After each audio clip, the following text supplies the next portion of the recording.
खबर रायपुर से है, जहां छत्तीसगढ़ के उच्च शिक्षा मंत्री बृजमोहन अग्रवाल से मुलाकात करने आज छत्तीसगढ़ के बीएड धारी अभ्यर्थी पहुंचे थे। आपको बता दें कि यह सभी अभ्यर्थी मामले में अपना पक्ष हाईकोर्ट से जीत चुके हैं। हाईकोर्ट ने फैसला सुनाया था कि 6 सप्ताह के भीतर इनको नियुक्ति दी जाए, लेकिन अभी तक नियुक्ति नहीं दी गई है। 6 सप्ताह बीतने से महज 1 सप्ताह रह गया है। बावजूद इसके किसी भी प्रकार का कोई आदेश जारी नहीं हुआ है। सभी अभ्यर्थियों का कहना है कि जिस हिसाब से सरकार काम कर रही है, यह हमें आत्महत्या करने पर मजबूर कर रही है। इस वक्त मैं मौजूद हूँ छत्तीसगढ़ के शिक्षा मंत्री बृजमोहन अग्रवाल के बंगले में, जहां आप देख सकते हैं काफी बड़ी संख्या में जो है छात्र मौजूद हैं। और ये आज का ही नहीं है, काफी दिन से ये जो नजारा है ये देखने को मिल रहा है शिक्षा मंत्री बृजमोहन अग्रवाल के बंगले में। ये जो सभी छात्र हैं, बीएड धारी डिग्री धारी जो छात्र हैं बीएड के, जो लगातार शिक्षा मंत्री बृजमोहन अग्रवाल के बंगले में पहुंच रहे हैं। सीधा इन्हीं से बात करते कि इनकी क्या समस्या है, किन मांगों को लेकर और किन आदेशों की पूर्ति के लिए शिक्षा मंत्री बृजमोहन अग्रवाल के बंगले पर पहुंचे हुए हैं।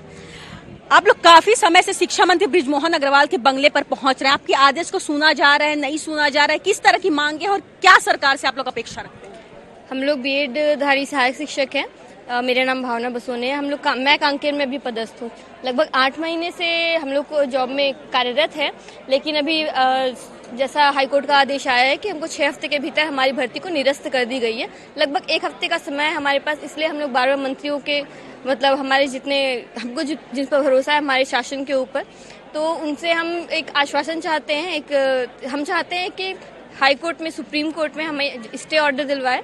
तो उसके लिए हमने जो एसएलपी लगाई हुई है उस पर एसजी और हमारा एजी जो है वो हमारा पक्ष रखे। हमारा मांग हमारी सरकार से यही है कि वो सुप्रीम कोर्ट में हमारा पक्ष रखे और हमें उचित न्याय दिलाए, क्योंकि लगी लुगाई सरकारी जॉब से अचानक अगर हम निकल जाते हैं तो पूरी तरह से बेरोजगारी का एक सिलसिला, इतने लगभग 4500 लोग प्रभावित होंगे और उससे पीछे जितने परिवार हैं वो भी इक्वली प्रभावित होंगे।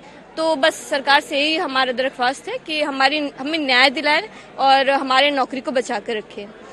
14 मई आने को अब केवल कुछ दिन ही शेष रह गए हैं, लेकिन अब तक राज्य सरकार की ओर से किसी भी प्रकार का कोई आदेश आप लोगों के लिए जारी नहीं। तो किस तरह की परेशानी का सामना आपको करना पड़ रहा है? मैम, परेशानियां तो बहुत है। सब दूर दूर से आए हैं, कोई सरगुजा से आए, कोई बस्तर से आए, तो समस्या सबके साथ है। किसी ने लोन लिया है, किसी की शादी हुई है। तो मैम, सरकार से सब यही अनुरोध करने आए हैं, जितने भी बीएड टीचर्स हैं यही अनुरोध करने आए हैं कि सरकार हमारे पक्ष में बात करे और सरकार उचित हमें न्याय दिलाए। शिक्षा मंत्री बृजमोहन अग्रवाल आते हैं, आपसे मिलते हैं, आश्वासन देते हैं, तो क्या बात केवल आश्वासन तक ही सीमित रहेगी? इसके अलावा वो और कोई बातें करते हैं आपसे? मैम, अभी तक तो आश्वासन दिए, लेकिन हमें सरकार पर पूरा भरोसा है, हमारे साथ न्याय करेगी सरकार। केवल आश्वासन आप लोगों को मिलता आ रहा है शिक्षा मंत्री की ओर से, राज्य सरकार की ओर से, लेकिन अब आप लोग की समय तिथि जो है अभी बढ़ भी नहीं रही है और केवल 14 मई तक रह गई। 14 मई आने में केवल कुछ दिन ही शेष रह गए, लेकिन डीएड के धारी जो छात्र है वो भी यहाँ पहुंचते हैं, वे भी अपनी समस्या को रखते हैं और आप लोगों की बात और उनकी बात केवल राज्य सरकार केवल सुन रही। तो कितना भरोसा राज्य सरकार पर रखते हैं? जी, मुझे पूरा भरोसा है राज्य सरकार पर कि जब समय आएगा, जब हमारी टीम जा रही है सुप्रीम कोर्ट में, हम लोग को मिला है हियरिंग का डेट मिलने वाला है, तो उसमें मुझे पूरा भरोसा है कि राज्य सरकार अपना पक्ष रखेगी और हमको न्याय दिलवाएगी। न्याय की बात करते, छत्तीसगढ़ की शिक्षा नीति को किस तरह से देखती हैं? छत्तीसगढ़ की शिक्षा नीति देखिए, जब हम लोग ने बीएड पास किया तब तो हम एलिजिबल थे, तो मुझे लगता है कि अचानक से पात्र से अपात्र होना वो तो बिल्कुल ही गलत हो रहा है हमारे साथ। और मैं प्राइवेट स्कूल में भी पढ़ा चुकी हूँ, तो मैं वहाँ पर पूरे तरीके से जो मेथड्स रहते हैं प्राइमरी के टीचर जो पढ़ाते हैं, जो बात करी जा रही है योग्यता की, तो मैंने तो वो पूरे तरीके से मैं वहाँ पर प्राइमरी को अच्छे से पढ़ाया और मैं अभी भी अपने स्कूल में अच्छे से ही पढ़ाती हूँ।